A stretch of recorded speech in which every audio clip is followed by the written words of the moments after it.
प्रणाम दर्शकों। मैं एक संदेश देना चाहता हूं इस कहानी से कि जब तक भी आदमी के अंदर प्राण रहे कि जरूरतमंद की सहायता अवश्य करनी चाहिए। भरसक प्रयत्न करो कि जरूरतमंद की सहायता हर कोई करे। इसमें आत्मसंतुष्टि मिलती है। मेरे साथ एक घटना घटी। बात सन 1983 की है, जब मैं श्रीनगर घाटी फल शोध केंद्र में सर्विस कर रहा था। तो एक दिन मैं ऑफिस जाने के लिए जैसे जीएमओ स्टेशन पे गया, वहाँ ऊपर ऑफिस जाने के लिए सीढ़ियाँ थी। जब मैं सीढ़ियों को चढ़ने लग गया तो वहाँ पर एक 20-22 वर्ष का लड़का बैठा हुआ था। उसने बड़ी गौर से मुझे देखा। जब मैं 2-4 सीढ़ी ऊपर चढ़ गया तो वो मेरे पीछे आने लग गया। उसने मुझे प्रणाम किया। मैंने उसको कहा कि मैंने कहा क्या बात है बच्चे, कुछ मुझसे कहना चाहते हो कोई बात? उसने कहा हाँ जी, कि कुंवर साहब कहाँ होंगे? मैंने कहा कुंवर साहब तो प्रैक्टिकल लेने के लिए गोपेश्वर जा रखे हैं।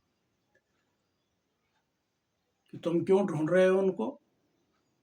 उसने कहा साहब मैं मेरठ के नज़दीक किसी गांव से आया हूं और वो मेरठ गए थे प्रैक्टिकल लेने के लिए, लेकिन मैं उस दिन प्रैक्टिकल में अटेंड नहीं कर पाया। दूसरे दिन जब मैं कॉलेज गया तो पता चला कि प्रैक्टिकल वाले वापस चले गए और श्रीनगर से आए थे। पता क्या, मेरे इंस्ट्रक्टरों ने, मेरे टीचरों ने मुझे बताया कि घाटी फल शोध केंद्र से आए थे, कुंवर नाम के हैं साहब, रोहतास कुंवर। तो वो कुमार साहब को मिलने के लिए वहाँ आया। मैंने कहा यार बच्चे वो तो गोपेश्वर हैं, तो तुम ऐसा करो कि गोपेश्वर की गाड़ी में जाओ और वहाँ उनसे मिल लो। उसने कहा कि भाई साहब मेरे पास इतना पैसा नहीं है कि जो मैं वापस आ सकूं। मैं कल शाम को आया था यहाँ। कल शाम को जब मैं ऑफिस में आया तो पता चला कि ऑफिस बंद हो चुका है। यहाँ पर मुझे कोई भी नहीं मिला। तो उसके बाद मेरा कुछ खर्चा खाने में लग गया, कुछ होटल का किराए में लग गया, और मुझे इतना भी मेरे पास पैसा नहीं है जो कि मैं मेरठ वापस जा सकूं। तो मैंने कहा ठीक है, मैं तुम्हें कुछ मदद करने की कोशिश करता हूँ। मैं उस लड़के को लेके चले गया और वहाँ हनुमान मंदिर के पास, वहाँ पर शिशु मंदिर में कुंवर साहब की श्रीमती जी अध्यापिका थी। मैंने उनसे बात की। मैंने कहा एक विद्यार्थी मेरठ से आया है और उसका प्रैक्टिकल छूट गया।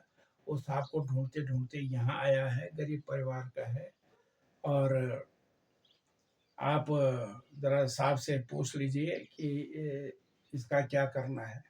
तो उनका कि देखो काला जी, आप स्वयं बात कर लो साहब से। उन्होंने साहब का फ़ोन नंबर दिया। मैंने बात की कुंवर साहब से। कुंवर साहब ने कहा कि हाँ काला जी, क्या बात, आपने फ़ोन किया? मैंने कहा हाँ, ऐसा है कि आपकी ढूंढ में एक मेरठ से एक विद्यार्थी आया है। आपने वहाँ प्रैक्टिकल लिया होगा, उस दिन ये एब्सेंट हो गया। दूसरे दिन आया तो पता चला कि आप वापस आ गए हैं और ये प्रैक्टिकल अपना दे नहीं पाया। ये आपकी ढूंढ में यहाँ आ गया है। मैं इसको लेके यहाँ पर हनुमान मंदिर के पास खड़ा हूँ और यहीं पर से आपसे बात कर रहा हूँ फ़ोन पे। तो उन्होंने कहा कि देखो ऐसा करो कि उस लड़के से ये पूरा डाटा लिखवा लो, और ये जैसे जैसे मैं कह रहा हूँ वैसे वैसे नोट करो। नोट किया मैंने। तो उसने कहा कि उस लड़के को कहो कि तुम पास हो जाओगे, तुम निश्चिंत होकर वापस चले जाओ। तो वो लड़का भी आश्वस्त हो गया। अब जब आने लग गया तो मैंने कहा भाई अब क्या करोगे, कैसे जाओगे यार? उसने कहा भाई साहब मेरे पास तो पैसा नहीं है, तो आप मुझे अगर कुछ दे सके तो आप मुझे कुछ पैसे दे दीजिए और अपना एड्रेस दे दीजिए। जब मैं गांव पहुंचूंगा तो वहां से व्यवस्था होने पर आपके पैसे मनी ऑर्डर से आपके पास पहुंच जाएंगे। मैंने कहा देखो बेटा, इसकी तो आवश्यकता नहीं है।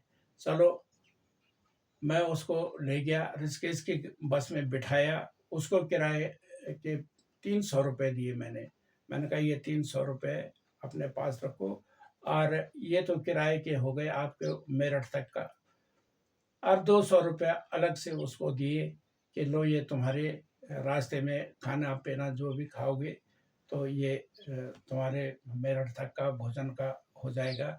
मैंने उसको रखा। उसने फिर दोबारा रिपीट किए कि साहब अपना एड्रेस तो दीजिए। मैंने कहा नहीं, इसकी आवश्यकता नहीं है।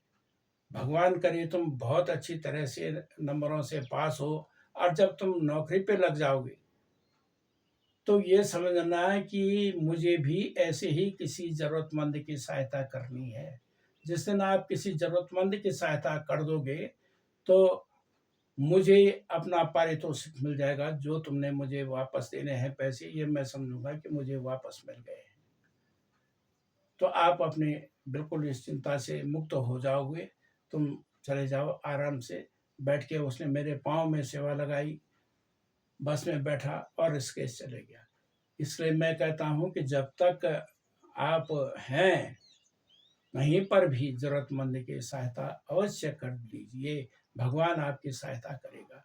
धन्यवाद।